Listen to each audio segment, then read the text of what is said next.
648 divided by 4.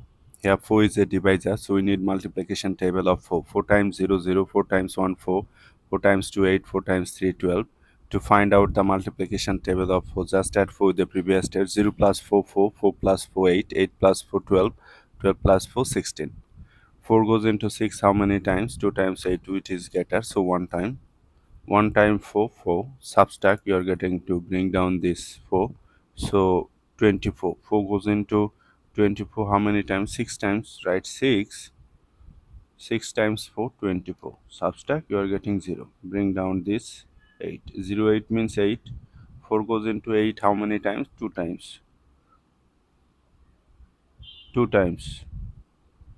2 times 4, 8. Subtract 0. So our answer is 162.